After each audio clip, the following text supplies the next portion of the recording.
Doug Gottlieb, Fox Sports college basketball analyst, the Doug Gottlieb Show on Fox Sports Radio, iHeart app. And Doug joins us now. Good morning, Doug. How are you? I'm great. What a great weekend in hoops, huh? Yeah, I was curious. Let me start with the coaching decision with Coach K in the final seconds there of going to R.J. Barrett instead of Zion Williamson. I know we have the benefit of hindsight here, but in the moment, what did you think Coach K was going to do? Well, again, if you ask any basketball guy who's been around the high school and the AAU circuit for the last 5 years, they'll tell you that R.J. Barrett was seen as one of the best closers at this age that we'd ever seen. Like, that's what he does. He makes plays down the stretch. You go back and look at what he did with Team Canada and what he's been leading up to this point.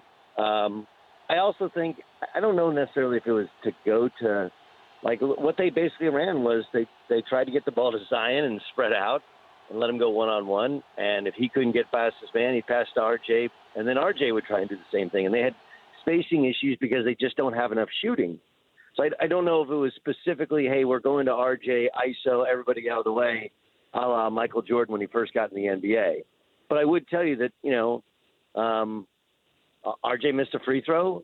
He got to the free throw line, had a chance to make a free throw to tie the basketball game, and he missed one. But that was RJ not coming through was actually a huge surprise for most people who followed him.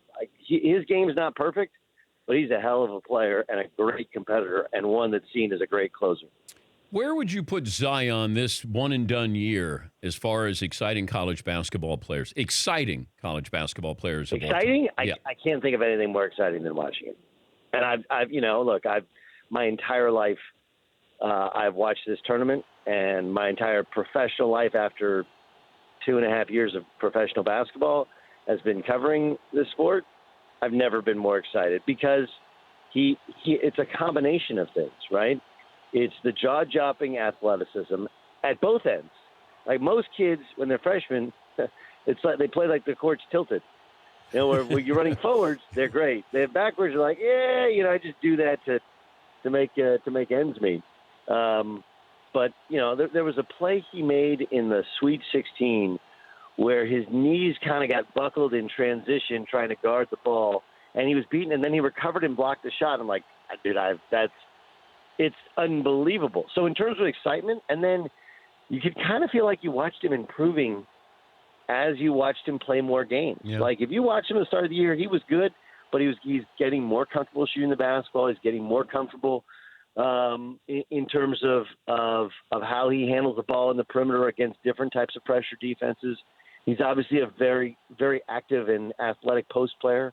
And there's some flaws that you see there, but in terms of exciting, if you use that word, oh, dude, tell me something you've been more excited to see than Zion Williamson play college basketball. I can't remember it. If you could have one player in this tournament for one game right now, Zion, Barrett, Carson Edwards, Cassius Winston, Ja Morant, other? Just for a college game? Yeah. College game is different than a pro game. I hope everybody understands that. The spacing is different. The talent is different. The length of the three-point shot. Cassius Winston. And I'm not sure it's close. Wow. This dude, yeah, you're going to Minneapolis. You guys are bringing your Traeger grills, and you're going to do some ice fishing and all that stuff that you guys did. I don't know if you can still do ice fishing. That stuff was hilarious you guys did last time around. But you walk up to him and you're like, I don't really get it. He's not cut. He's kind of thick. He's not crazy explosive. But look, the guy's the Big Ten Player of the Year because at the end of the shot clock, he just finds a way to make it happen. Finds a way. If you put a small guard on him, he'll drive you in and kind of bump you and big boy you and shoot a floater over you. If you back up, he'll shoot a three. And then when he gets in the lane, what they really want is they want to get a big guy on him. And then on a switch, it's not like he blows by people, but he just gets enough of a step. So, yeah, at this level, in this sport, in this tournament, give me Cassius Winston. Look, Matt Mooney at Texas Tech would be in the conversation in terms of veteran guards who just have a great ease and pace about them. Jared Harper, the little point guard at Auburn, and what a stud. And then, of course, Bryce Brown is running mate. But I'd give me Cassius Winston. I've watched him the whole year, and he's been like this seemingly every game. Well, and that's what I was telling people when Carson Edwards is putting on that shooting display. I said, he wasn't the conference player of the year. And they're like, how was he not conference player of the year? And I said, it's Cassius Winston of Michigan State. And they're going, who? And I said, well, you have to watch him because when you needed a big hoop, he gave you a big hoop. And he's the biggest reason why Michigan State is here. It's really uncanny. And, the Carson Edwards thing, and I'm sure you're like, look, if you watched him in the Big Ten, you're nodding your head like, maybe I haven't seen it on this big a stage. Yeah. But that dude's a walking bucket. On the other hand, like there are games in which it's really bad and he can get really selfish, and they kind of got to work around it. And they've actually been better when he's shot less at times. But I think that's the thing I wake up with today, Dan, is that we do kind of forget the Sweet 16 games Purdue, Tennessee was an incredible game, but no one talks about them. They just get caught up in the wash.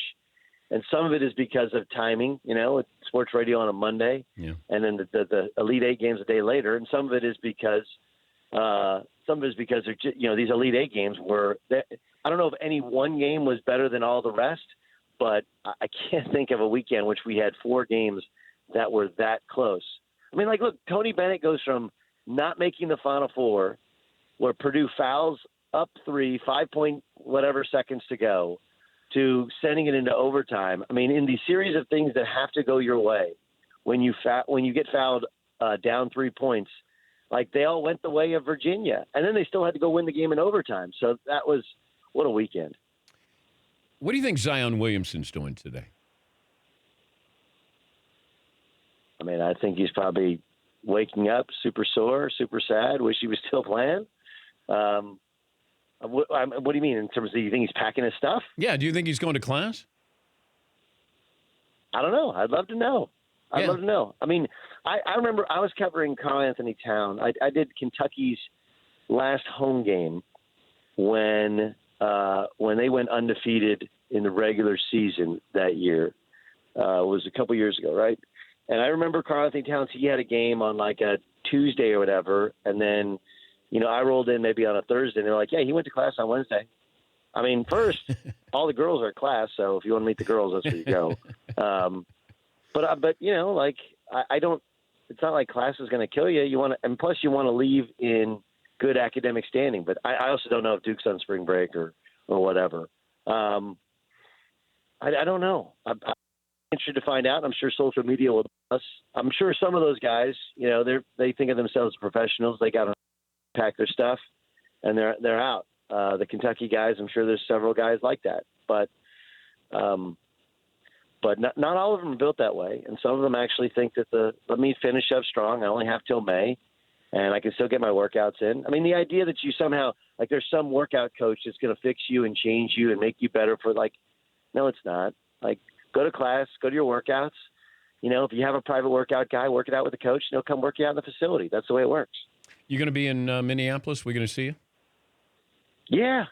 Oh, good. Yeah, we're doing drinks on McLovin, right? That's what you told me. You just sent me a text. No, McLovin. It wouldn't be on McLovin. No. Maybe drinks on Seton, but not McLovin. Back row, definitely not. Definitely not. Back row is really tight. Really tight with the wallet. Really, really. Yeah. I thought, making them pay for their new chairs in the new man cave, I thought that was easy. That was a little excessive. Easy. If I tell you something, you shouldn't be bringing it up until we unveil the new man cave. I've seen advertisements for the thing. What are you talking about? Are these state-held secrets? I wasn't aware. Yes, they are. I follow everything. They are state-held secrets for the big unveil. Who do you have winning it all? Well, my son has Michigan State winning it all, and he's 10. And so he was convinced, because I made him watch Cassius Winston play all year, and he's like, "Well, you told me to watch him." I was like, "Yeah, but I like Clark too. I like all these other guys." So I guess we're going Michigan State. This is really amazing what Bruce Pearl's done without Chuma. Yeah. Texas Tech losing 4 starters.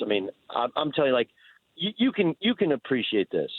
You understand how great a coach Bob Knight is or was. Whatever.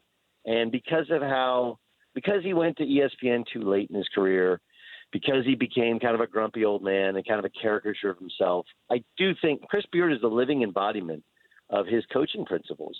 And I think it'd be a good weekend to remember that. I mean, you remember how big a figure he was in college basketball.